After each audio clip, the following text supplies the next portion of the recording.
Básicamente en los vasos arteriales, vamos a ver lo que es entonces, cuando es una fase arterial precoz, es lo mismo que decir angiotanque, en el cuello, que es similar o parecida a algunos parámetros que nosotros vimos para el angio del cerebro, ¿ya? Fundamentalmente porque lo que queremos lograr como criterio de calidad de imagen tiene que ver con la opacificación vascular. Se puede que tiene que ser sobre 250, sobre 300 watts. Queremos lograr criterios de homogeneidad del vaso que obtiene la angio-TC, y lo logramos, por ejemplo, con emisión de solución salina, ya cuando se mantenemos la velocidad de la entrega frontal. Pero a diferencia de los vasos intracranianos, la región que nosotros estamos estudiando acá es más extensa. ¿Sí? Entonces, intracraniano es solamente la región de intracraniano, la región enfocada en el polígono de Willis, pero acá queremos evaluar también los vasos extracranianos, que es más largo, partiendo, ¿cierto?, de lo que es el origen de estos vasos, que es el arco aórtico. Entonces, dentro de los parámetros o protocolos, a diferencia entre angio y cerebro, probablemente tenemos que modificar algunos aspectos para que el estudio sea un poco más rápido. ¿Sí? Y si nosotros dijimos que para el angio y cerebro, la matriz que deberíamos utilizar idealmente para evitar combis por la ubicación donde se encuentran estos vasos debería ser una matriz central, aquí quizás podemos usar la matriz interna, ¿ya? Básicamente por la orientación que tienen estos vasos. Si en el caso del angio-cerebro el pitch que teníamos que utilizar era muy bajo, también por la orientación más horizontal de los vasos que conforman el polígono de Willis, aquí si ustedes se fijan, los vasos extracranianos son más bien paralelos al eje Z. Por lo tanto, podríamos usar un pitch intermedio.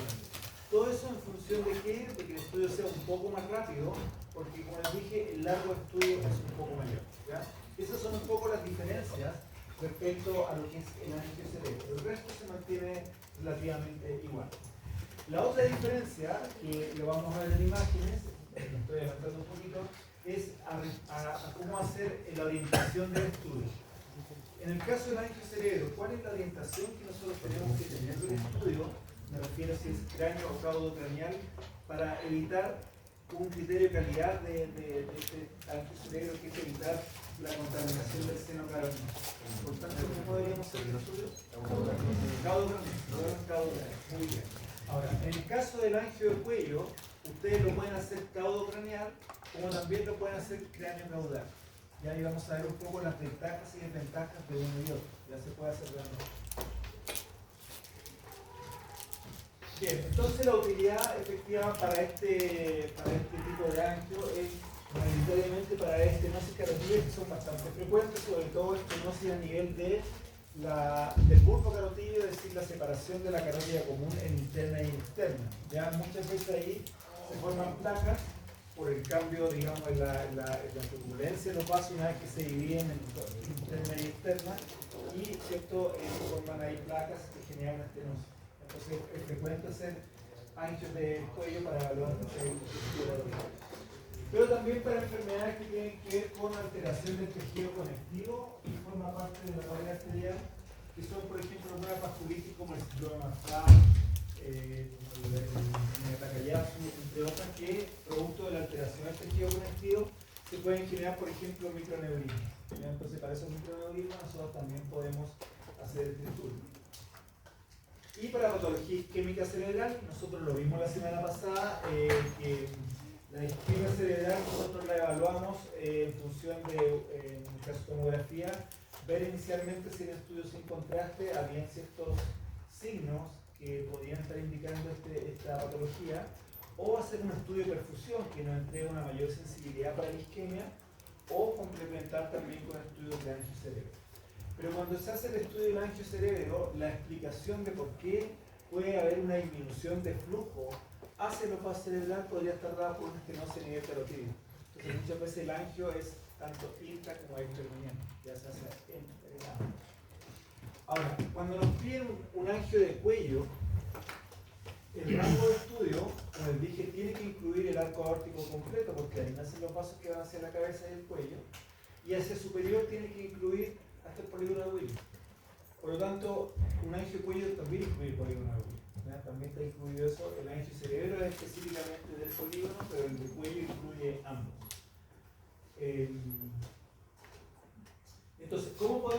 analizar nosotros esto. Si ustedes se fijan acá, la construcción en el plano coronal, donde vamos siguiendo la carótida, ya la carotida común, que ahí se está bifurcando en interna y externa, y se fijan en este caso, efectivamente, en la bifurcación había una placa. Frecuente que a ese nivel se generan estas placas por el cambio, como les digo, en esta turbulencia que se forma al bifurcarse un vaso común en dos vasos. Ya se van a formar estas placas y que pueden ser la causa de esta estenosis. Por tanto, nosotros tenemos que ver el trayecto completo, el grado de homogeneidad, de opacificación y de homogeneidad de estos vasos arteriales, tanto carotídeos como vertebrales. ¿Ya? Si un angio cuello, pero no estoy produciendo los vasos vertebrales. A veces el vaso vertebral, como se ven ahí, ¿cierto?, es difícil de seguir porque está dentro de un trayecto óseo, en el agujero transverso, y por tanto su visualización a veces puede costar un poquito más. En esos casos, lo que podríamos hacer para la arteria vertebral, como estamos viendo en este caso acá y que lo vimos en otra clase, es ver el trayecto de la arteria vertebral en relación a esa estructura ósea, haciendo este análisis curvo, ¿sí?, del vaso vertebral para evaluarlo adecuadamente. También podemos hacer volume rendering, aparte del MIP, del STS-MIP, podemos hacer volume rendering para evaluar sobre todo, ¿cierto?, la relación espacial de el bulbo carotídeo, ¿cierto?, y la formación de la placa que puede haber ese nivel. Si ustedes se fijan, en este caso, bueno, acá se ve un poquito mejor, aparecen estas estructuras de mayor densidad en relación al vaso, ¿sí?, pero que no hay que confundirla con una placa, ¿ya? Ahí se ve también un poco también más blanca la imagen, pero todo eso que está ahí no hay que confundirlo con placa. Lo que estamos viendo ahí, que es la arteria vertebral, es el mismo hueso que está rodeando la vértebra y que al momento de segmentarlo, si nosotros lo podemos segmentar una de otra de acuerdo a su densidad, puede que haya un contacto entre la arteria y el hueso a ese nivel y por lo tanto nos quede parte del hueso. Entonces no hay que confundirse con una placa respecto a la estructura ósea, eso que está rodeando la placa, esto es una placa, esto no es placa. En la imagen anterior que vimos sí había una placa en el terreno. Recuerden que también podemos hacer navegaciones, ¿cierto?, sobre todo en esta estructura endoluminal, y ahí poder evaluar efectivamente si lo que estamos viendo, como aparece aquí en rosado, son placas que están generando un estrechamiento del lumen y no eso que veíamos como placa que era una estructura ósea que no la pudimos segmentar adecuadamente del vaso. Entonces hay que tener cuidado porque, sobre todo para las vertebrales, es muy difícil segmentar un vaso que está en contraste del hueso, que está muy en contacto. Cuesta hacer ese trabajo como post-proceso, a menos que tengas un equipo de doble energía, ahí eso es mucho mejor. Bien, respecto al protocolo, por tanto, acá puse distintos canales, vamos a ver 16 en adelante, ya sobre lo mismo que más hay, ¿cierto? Medio dice que ustedes no deberían de ver en la práctica. Nosotros acá podemos hacer, como vemos el estudio, ya sea cráneo caudal, o lo podemos hacer, ahí aparece el resto, con la caudocráneo.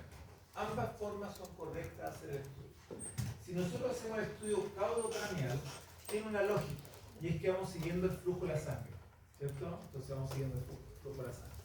Pero al hacerlo de esa forma, se nos van a generar artefactos, ¿cierto? El artefacto por el bolo contraste que se nos va a generar en los vasos supraórticos, en los vasos que nacen del arco órtico, vamos a tener artefactos en el bolo contraste, como lo eliminamos con solución salina. Pero la solución salina, como nosotros estamos partiendo de acá hacia arriba, va a pasar cuando el corte vaya por acá. Entonces igual no pasa. Entonces, si lo que nosotros queremos ver es una lesión vascular que está más cerca de los vasos, del origen de los vasos supraórticos, más cerca del arco aórtico, es más conveniente hacer el estudio partir cráneo caudal. Por lo tanto, cuando lleguemos a esta parte inferior, ya se va a ver lavada esa zona porque la solución salina ya pasó. ¿Ya? Entonces va a depender de eso. ¿Ya? Si no es nuestro foco de estudio los extremos, la parte inicial o final de nuestra estructura vascular, el estudio lo podemos hacer caudocráneo. ¿A qué me refiero con eso? ¿Por qué la parte final, el polígono de Willis, al inicio, como lo vean, ¿cierto? Porque ¿qué pasa si nosotros partimos de abajo hacia arriba? Van a haber pasado más segundos cuando llega a la parte del polígono, ¿cierto? ¿Y qué va a ocurrir entonces a nivel del polígono? Se va a contaminar, ¿cierto?, el seno cavernoso, ¿cierto? Se va a ensuciar el seno cavernoso, ¿sí? Entonces tampoco queremos que evitar eso, porque es un criterio de calidad de la angio. ¿Okay? Entonces si lo que nosotros queremos enfocar la patología a los extremos de esta región, es decir, arco aórtico o vasos que nacen del arco aórtico en su inicio o a nivel del polígono, es más conveniente hacer el estudio cráneo. ¿Okay? Si la lesión, si el angio-PC de cuello está enfocado en que queremos ver una lesión a nivel de la separación de la carótida, común en izquierda, externa e interna, perdón, ahí da lo mismo, ahí podemos ir siguiendo el flujo. ¿Ya? Pero eso tienen que tenerlo siempre presente para que ustedes definen si lo van a caudal o cada uno.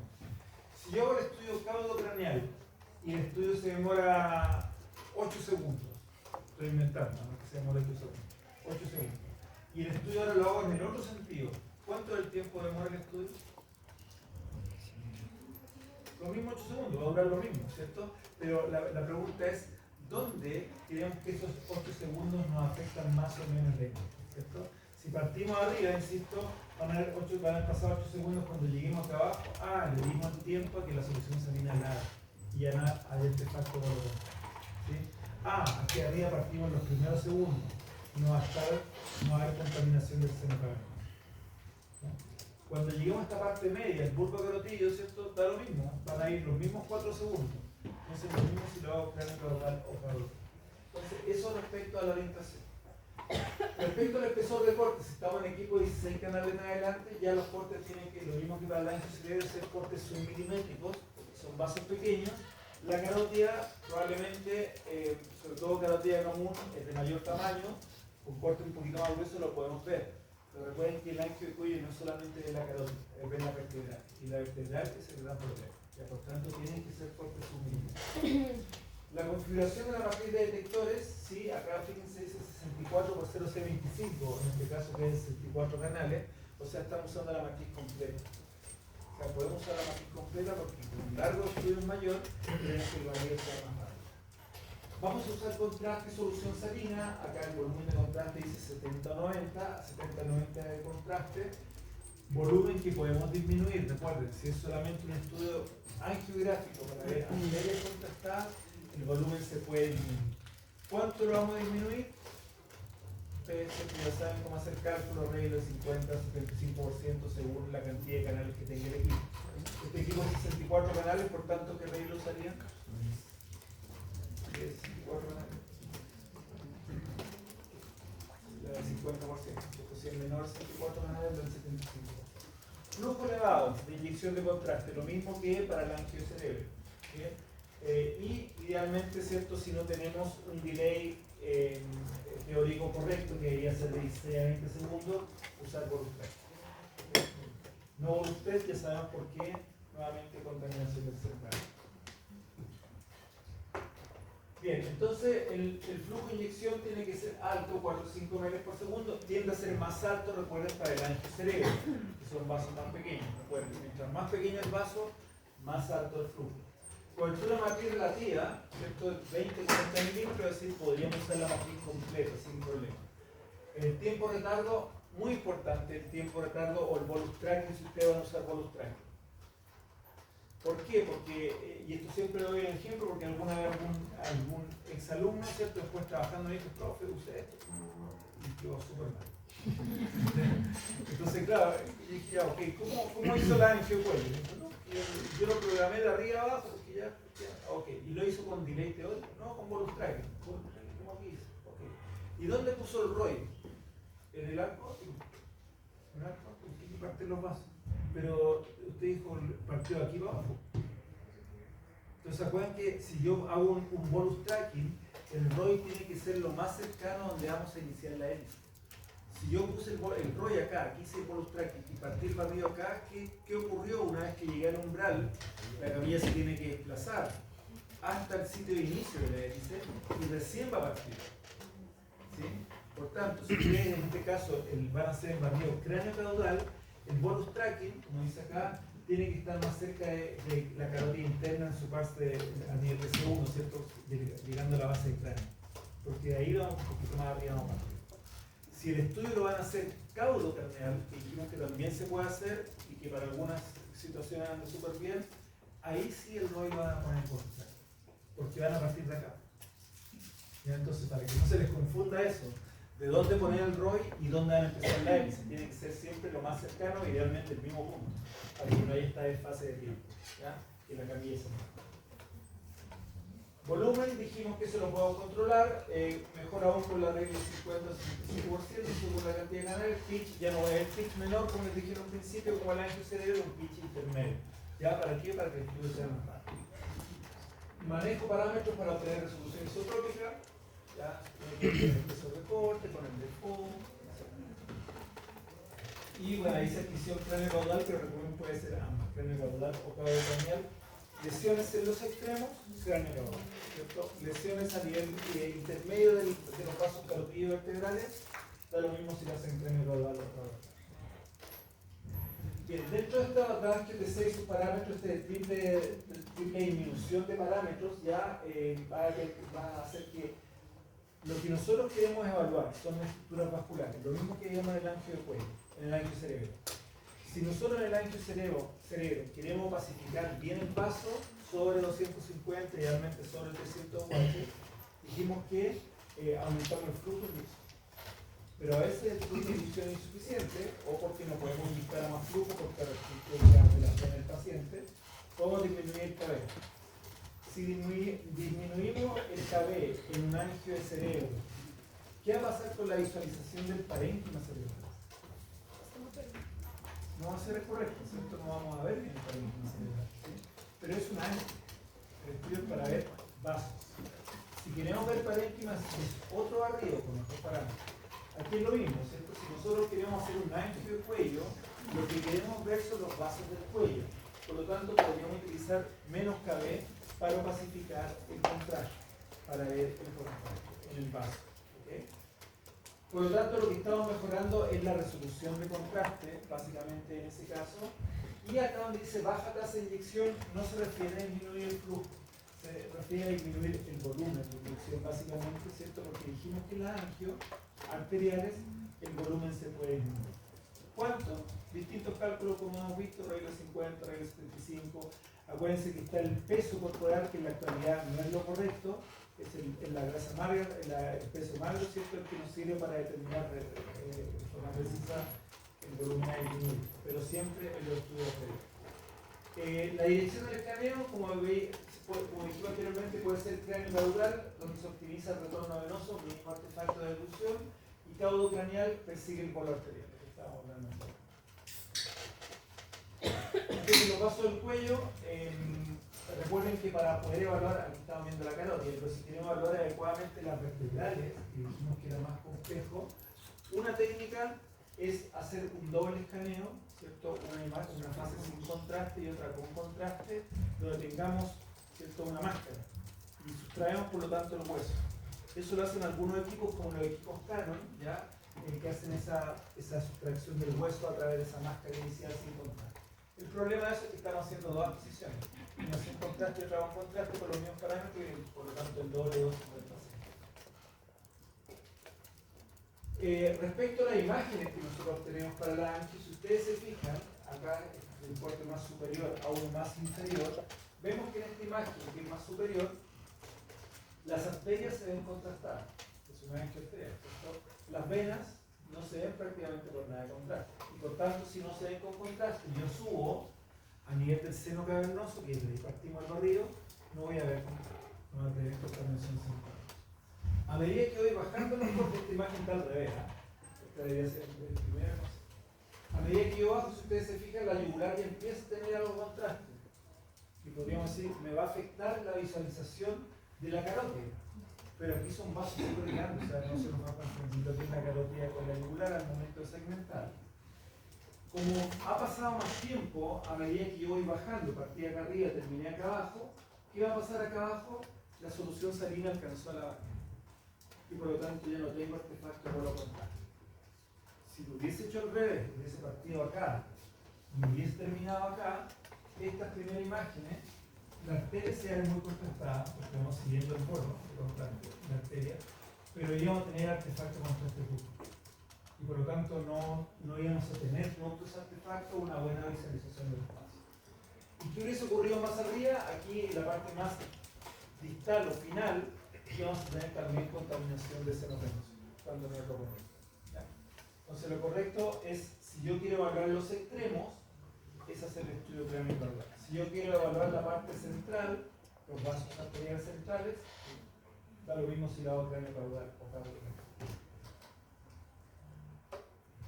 Bien, por tanto, si la lesión estuviera acá, ¿cierto? Acá hay algunos vasos suprarrenales que están acá, ¿sí? Que son variantes anatómicas, pero si el estudio efectivamente fuera para evaluar esto, o para evaluar la estenosis que hay ahí de la subclava izquierda, ¿sí? De la subclava izquierda,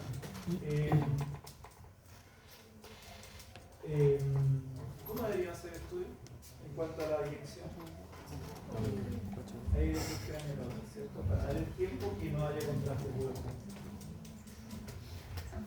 Bien, los parámetros a considerar ya los nombramos. El estudio tiene siempre acélico ideal, tiempo de rotación muy rápido porque es un angio, si el estudio es más largo, por lo tanto vamos a dar tiempo de rotación más rápido que el equipo. Cobertura de detectores, sí podemos usar la matriz completa, sin ningún problema acá para ganar tiempo. Si el equipo es de muchos canales, sobre 64 canales, podríamos considerar usar una matriz más central, ¿ya? Porque ya con la matriz central está abarcando muchas. Espesor de corte submilimétrico, pitch intermedio. ¿Ya? El pitch intermedio puede ser que el pitch tiene que ver con la interpolación. Y la interpolación a nivel vascular va a ser más marcada en aquellos vasos que dijimos que tienen una orientación que es más perpendicular al avance de la camilla, al avance del Z. ¿Ya? Los vasos de nivel sí son paralelos al Z, al avance de la camilla, por lo tanto la interpolación no genera mayor afectación. Por eso podemos usar un pitch intermedio.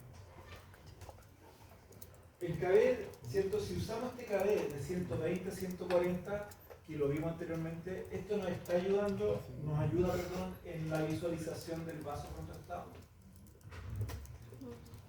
No, ¿cierto? ¿En qué nos está ayudando esto? Si yo usara este CABER.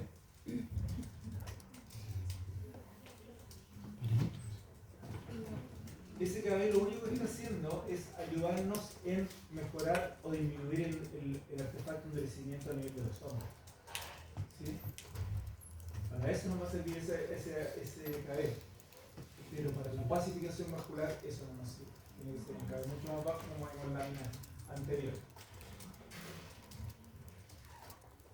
Y el índice de ruido, como son espesores de corte finos, menores a 1 milímetro, a diferencia del cuello que veíamos anteriormente, que dijimos que el índice de ruido era de 12 a 16 acá, pero más bien intermedio, porque el espesor de corte que usábamos era más grueso, no era submilimétrico, era de 2 a 3 milímetros.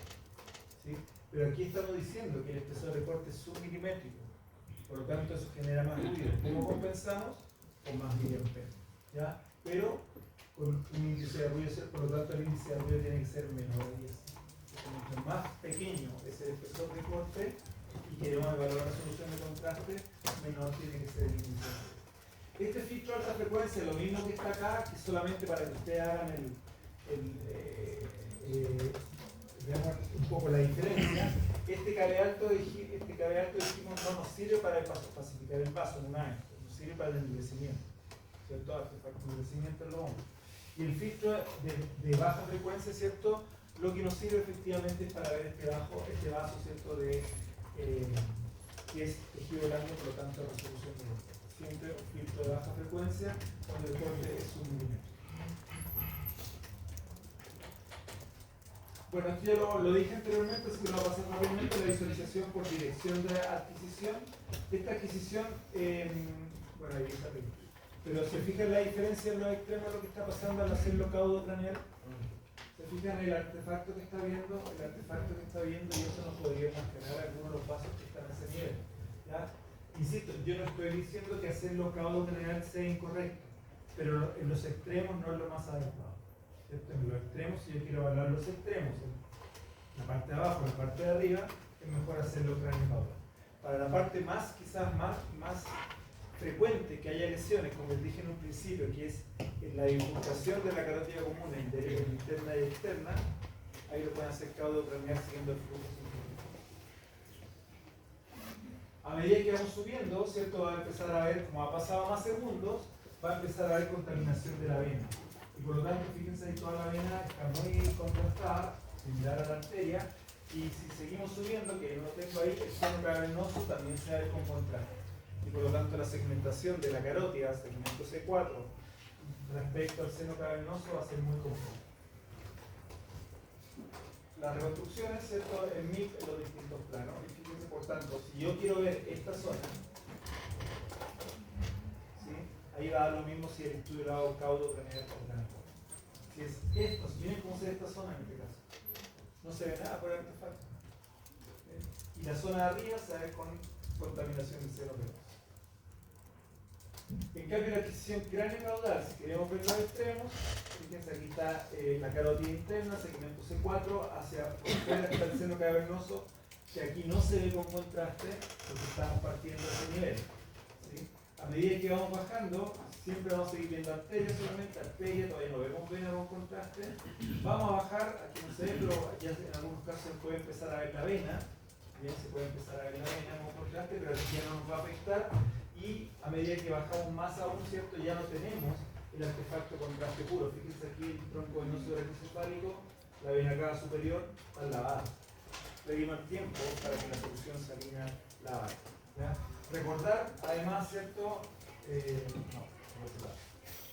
Recordar además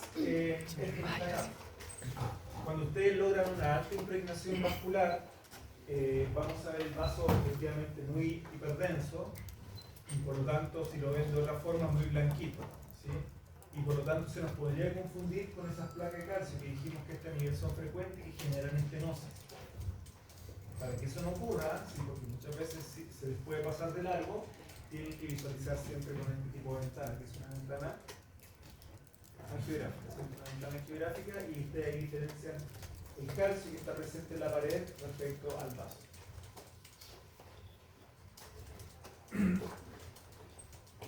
Respecto a estas placas que se forman sobre todo, como decía, en esta bifurcación de la carótida común en interna y externa,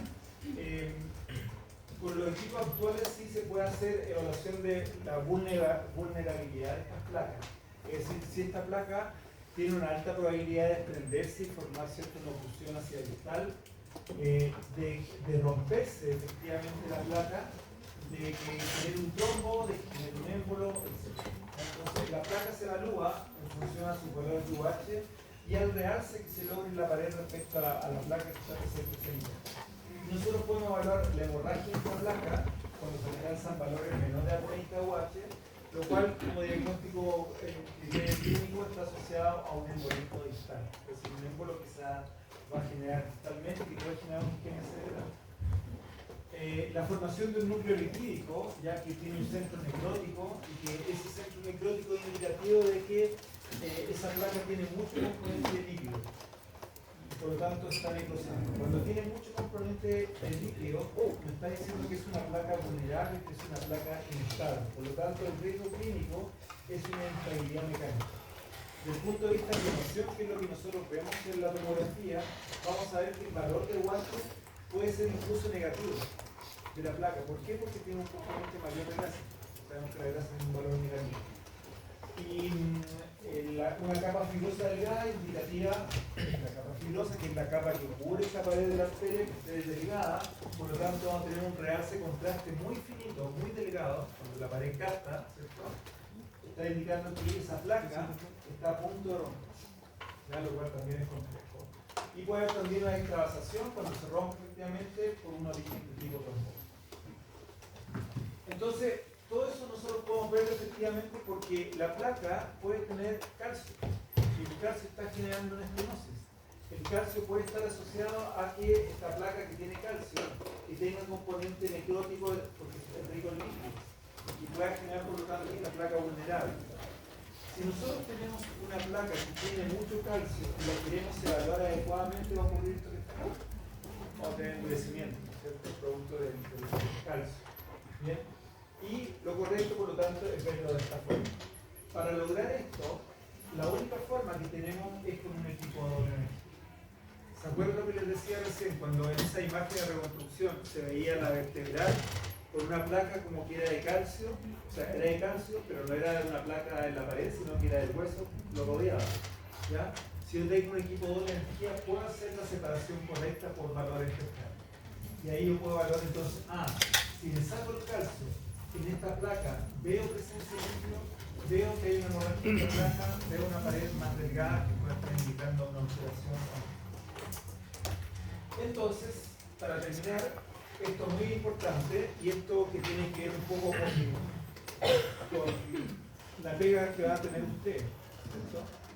Es súper importante en los tiempos actuales, y yo te lo he dicho al principio, ¿cierto? Que hay ciertas áreas en nuestra profesión que se extrapola a otras profesiones también, que están muy explotadas y por lo tanto los campos ya están como llenos, ¿ya?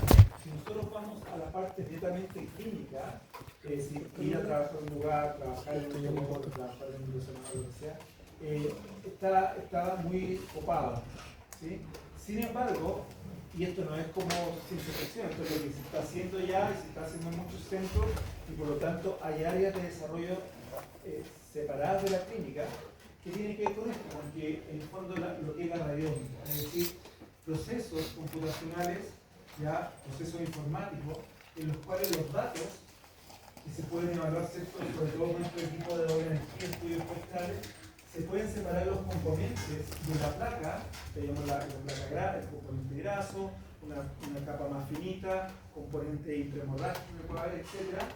Se hace con un proceso matemático, este análisis de textura, forma e intensidad, que son la radiómica, y por lo tanto el resultado de imagen, como vemos acá, la última imagen, es una imagen funcional. Una imagen funcional donde nosotros vamos a estar evaluando no solamente la anatomía que vimos anteriormente, sino que lo funcional y el riesgo automático de lo que nos está dando. Cuando nosotros hablamos de que esto lo hace la IA, ¿ya? El aprendizaje que logra la IA es a partir de la radiónica. Y la radiónica es el trabajo que nosotros podemos hacer y que en muchos hospitales ya se está haciendo, lo hacen los tecnólogos, ¿cierto? El tema de la radiónica, para poder llegar a este resultado, un resultado mucho más preciso. Entonces, ¿por qué les digo esto? No porque sea ciencia ficción, porque es lo que ya se está utilizando en muchos centros, cada vez se va a usar más a propósito de los avances tecnológicos, en este caso la tomografía, y tiene que haber gente capacitada para hacer esto. Entonces son áreas nuevas de desarrollo que ustedes también tienen que considerar. No solamente en tomografía, sino en toda la área de la ingeniería. Bien chicos, estamos entonces. Hasta ahí la